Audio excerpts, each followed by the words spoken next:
Islam. What does that word conjure up in your mind? For many people, it evokes all kinds of emotions. Maybe it's fear, maybe it's joy, maybe it's sadness. But I think for the vast amount of Americans, it's confusion. To be quite honest with you, most Americans don't really understand or really have a concept of what this belief system is all about. What I want us to do is I want us to study. And I want to tell you quite up front that my intention is to be instructive and not destructive. I think one of the best ways that we can combat error is to simply show the truth. And that's going to be my aim in this particular study. In order to appreciate Islam and appreciate where we've been, we go back, say, 50, 100 years ago. For the most part, Americans, we were indifferent and we were ignorant of what was going on. All the while, Islam was growing. They're growing, they're multiplying, the religion is seeing a spurt like we've never seen. And it wouldn't be until many, many years later that suddenly we start to hear through the mainstream media reports about terrorist bombing, shootings. For instance, if we walk back not that long ago to 1979, you'll recall that Jimmy Carter was president back then. There was a massive hostage crisis, the Iran embassy. What most people don't know is that Ayatollah Khomeini, he was in power of Iran. But what you don't know is that particular word, Ayatollah, is actually a Islam leader designation. In other words, it is a word that we use to identify a high-ranking Islam leader.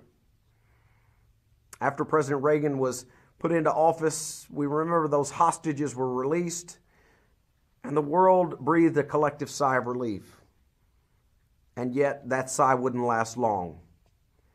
For just a few short years later, in 1983, we find the Marine barracks in Beirut being bombed, being attacked. And in fact, many, many lives were taken on that particular occasion. And again, we go back to the source and we ask the question, who did the bombings? Why did we do it? It turns out they were Muslim.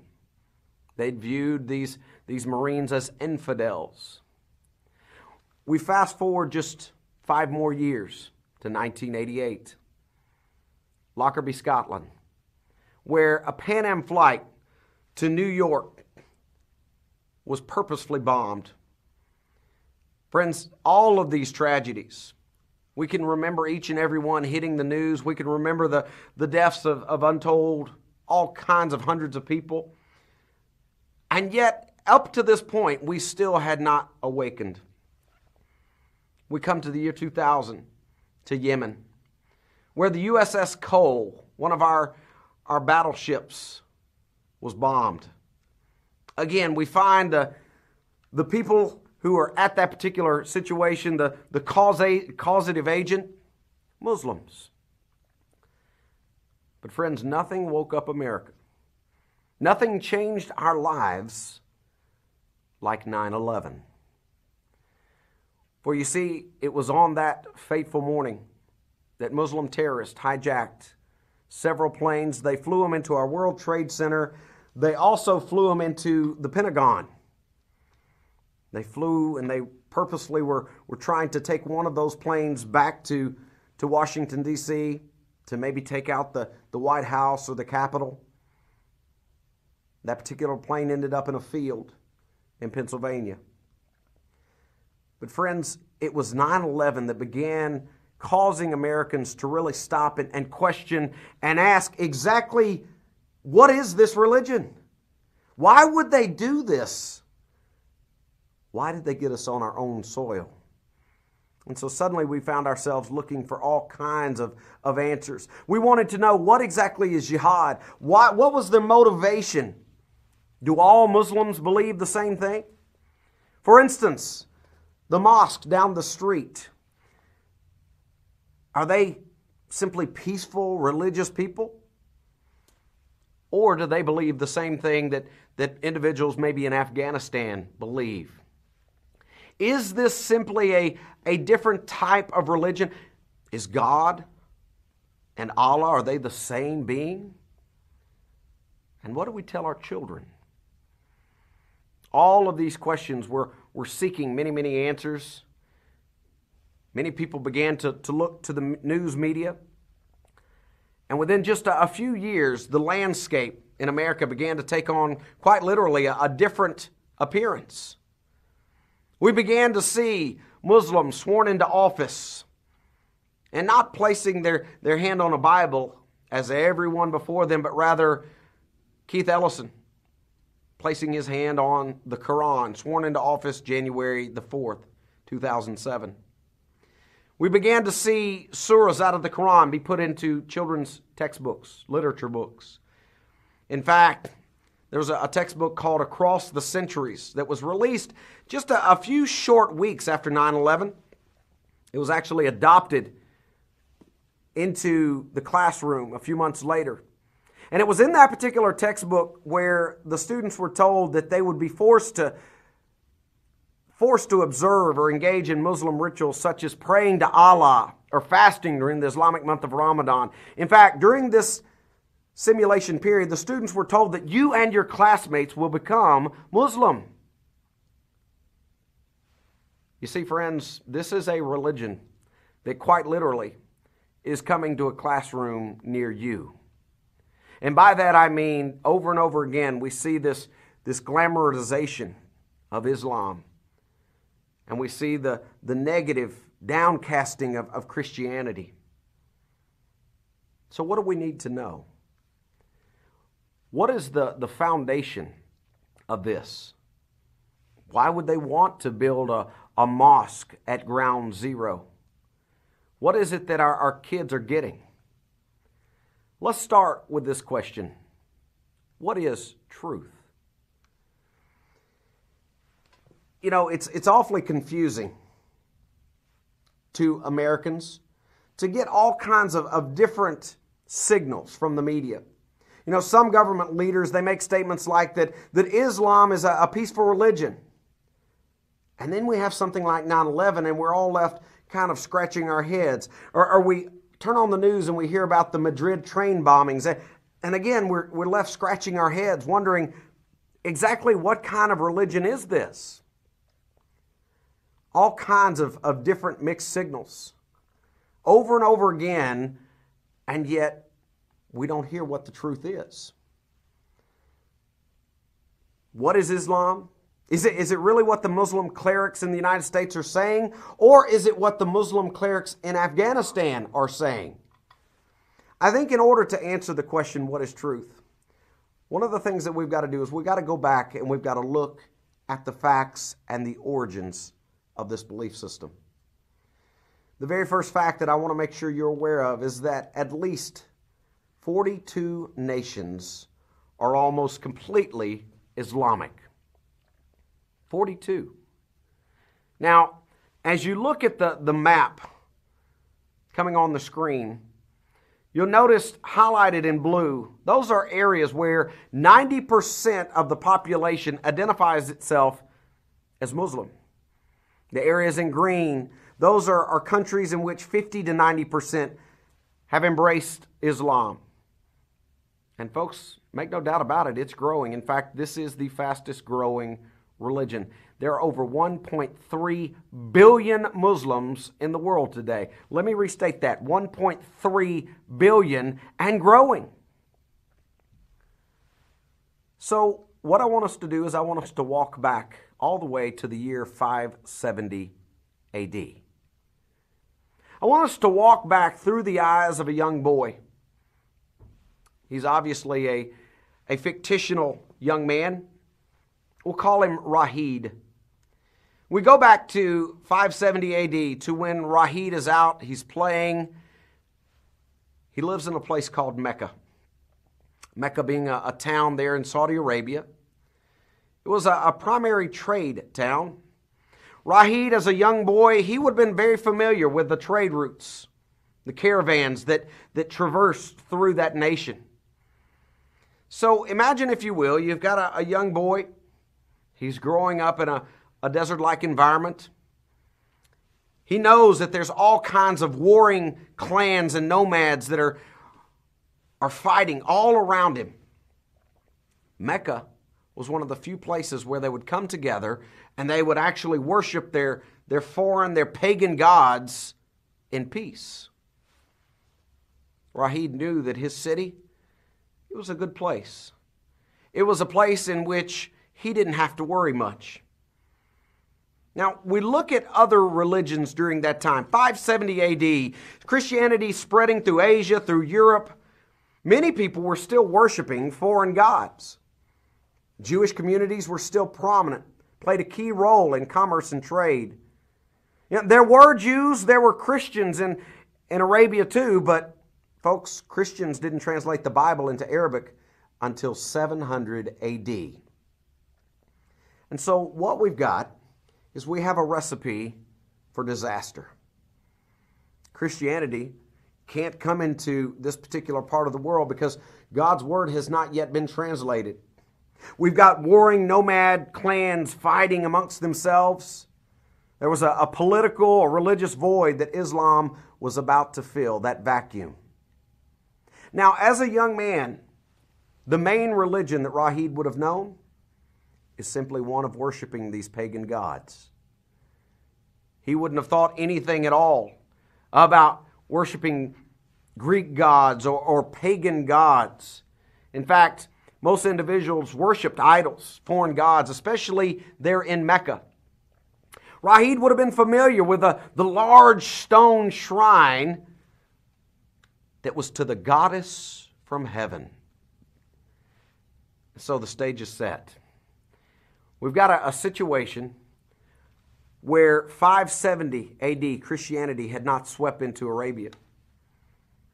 And a young boy, a baby boy, is born. His name is Muhammad. Muhammad is born in Mecca. His father died actually before birth. His mother, she died at age 6. This is a young man who is reared by his grandfather and his uncle. We know, according to tradition and according to historical writings, that Muhammad's early life, he was employed by a rich widow. And his job was to manage her caravans. This lady was roughly 15 years older than Muhammad, and she would become his first wife. They would later marry, allowing then Muhammad to oversee those caravans. It was along these caravan routes that Muhammad met Jews, he met Christians, and he began to hear all kinds of accounts from the Bible.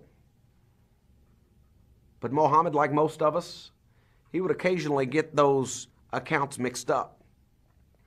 He would mix the characters, he might mix the timing, something that is going to come out clear in black and white later on in the Qur'an. He's married, 595 A.D. He's finally freed from this life of traveling, of being in these caravans. And that's when, allegedly, his vision came. Legend has it that about this time, Muhammad would have resorted to a cave on Mount Harrub near Mecca, seeking enlightenment. And it was there, allegedly, that the angel Gabriel talked to and actually gave him this whole new religion. He became more important than Jesus Christ, a prophet. Not just any prophet, but the prophet. In 610 A.D., Muhammad claimed that this archangel Gabriel had appeared to him, told him to recite in Arabic everything that he had said. And that particular recitation, that's the Qur'an. You see, Muhammad was illiterate. He couldn't read or write. So he had to verbally speak the Qur'an to a scribe.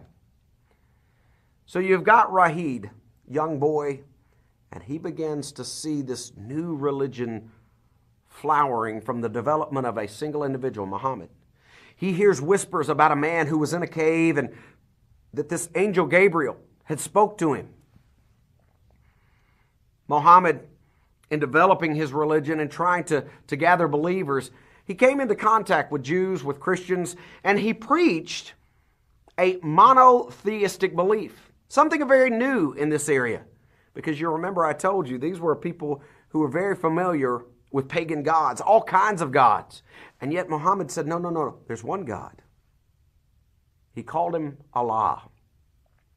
At age 40, he says Gabriel began to speak to him.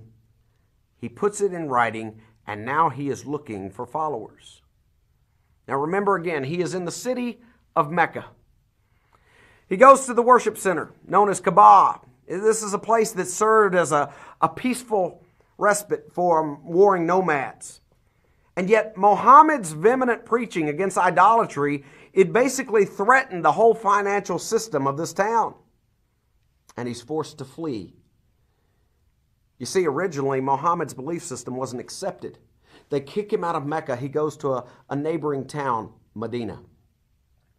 And it's there that realistically Islam would begin to flourish. You remember Muhammad, he started his early days in these trade caravans. He married a wife who owned one. He had a working knowledge of those trade routes. And he decided to build his particular belief system by going after those caravans. He would take men with him, and literally through sword, he would take over, and either they joined his belief system or they were killed. By 622, he had gathered enough followers that they were forced to leave. They go to Medina, basically 200 miles north, and that's realistically year 0 on the Muslim calendar. So picture in your mind, you're 200 miles away from Medina. He begins to take over these trade routes, and his religion begins to spread, quite literally, through force. Now, granted, it grew slowly. It wasn't accepted by all the leaders. There were all kinds of battles going on, and yet it did continue to grow. One of the ways in which it continued to grow, Muhammad convinced the feuding Jews, the pagans, and the Muslims there in Medina to sign something known as the Constitution of Medina. Well, why is that a big deal? Because that granted him sole right to arbitrate in that community. Suddenly, Muhammad was quite literally judge and jury. And he used that to his advantage.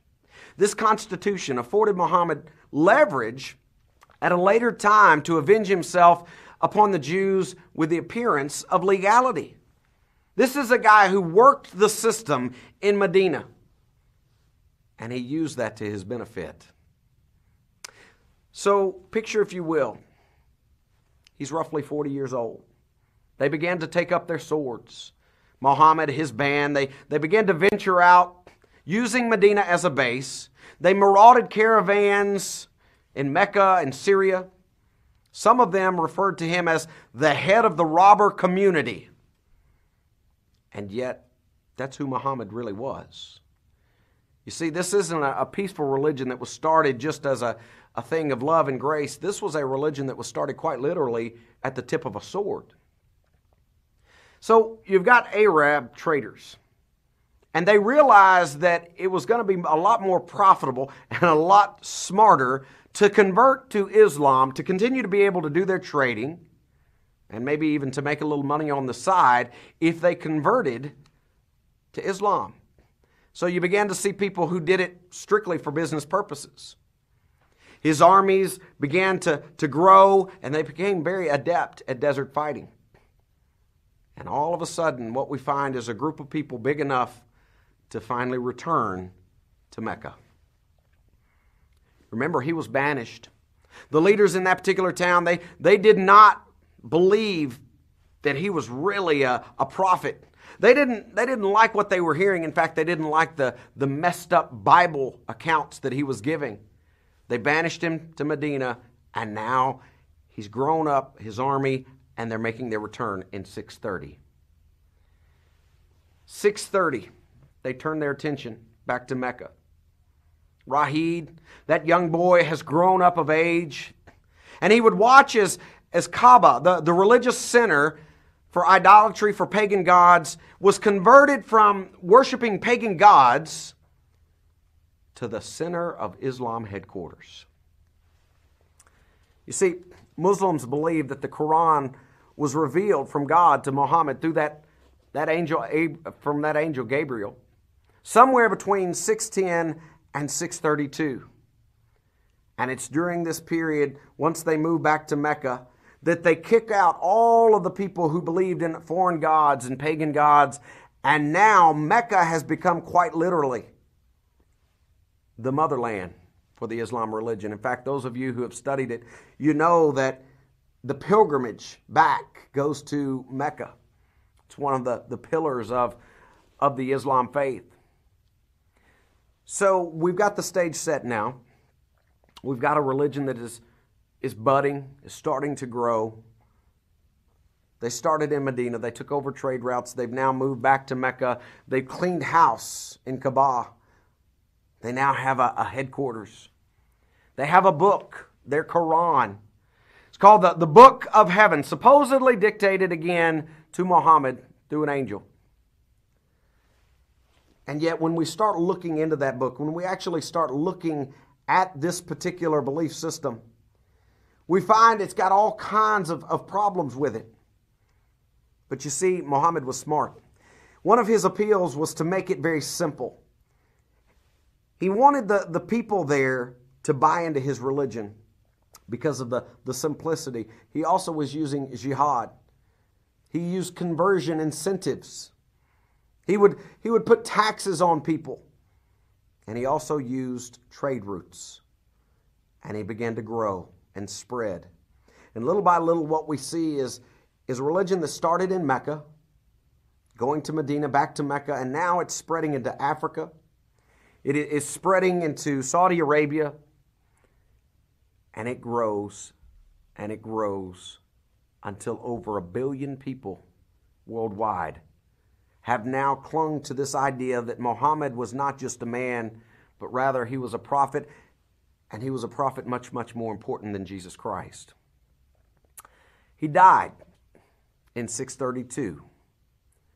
632, having very recently returned back to Mecca, having cleaned house, and yet this is when one of the major turning points of this religion happens, because Muhammad had never left an appointee.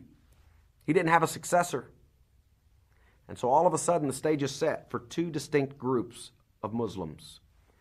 You've got the Sunnis and the Shiites. The Sunnis believe that the true Islamic leader, the Caliph, should be chosen by those close to Muhammad, but didn't have to be a relative of Muhammad. Basically, most Muslims that you meet are Sunnis, 85%. The Shiites, on the other hand, they believe that Muhammad had appointed his son-in-law, that is Ali. Before he died, he appointed his son-in-law to be a successor. And they believe that the true caliph, the Islamic leader, must be a direct descendant of Muhammad. And so it's from that we now have a religion that is founded on 5 pillars. You have 5 different systems that must be adhered to in their belief system. Number 1, you have a creed. Number 2, you have the 5 daily prayers that must be said. Number 3, you have alms. Number 4, you have fasting during the Islamic month of Ramadan. And number 5, you have a pilgrimage to Mecca. Most scholars would point out that 6th pillar that I would actually deem as a foundational stone, and that is jihad, or holy war.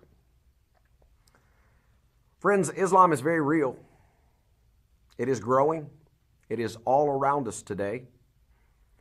It started many, many years ago in a little town called Mecca, and it is now coming to a neighborhood near you.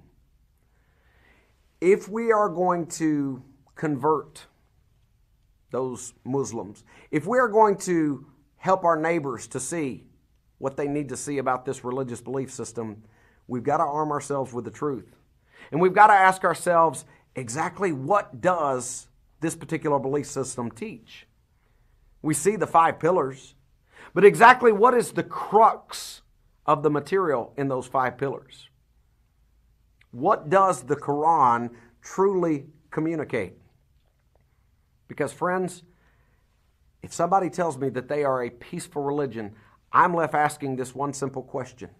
Their holy book says they need to fight for their religion, that their goal is world dominance, which tells me either that person hasn't read their holy book or they're lying to me, both of which are unacceptable. It is time that we arm ourselves with the truth. I want us to look next time at those 5 pillars, to get in detail about whether God and Allah are the same. What is their true view of Jesus Christ? And exactly what happens when that mosque comes down the street to you. Finally, we're going to focus on women. Exactly how do Muslims treat their women? We're going to go behind the veil. Thank you for joining us as we look at this religion, as we peel back that veil, as we uncover the truth.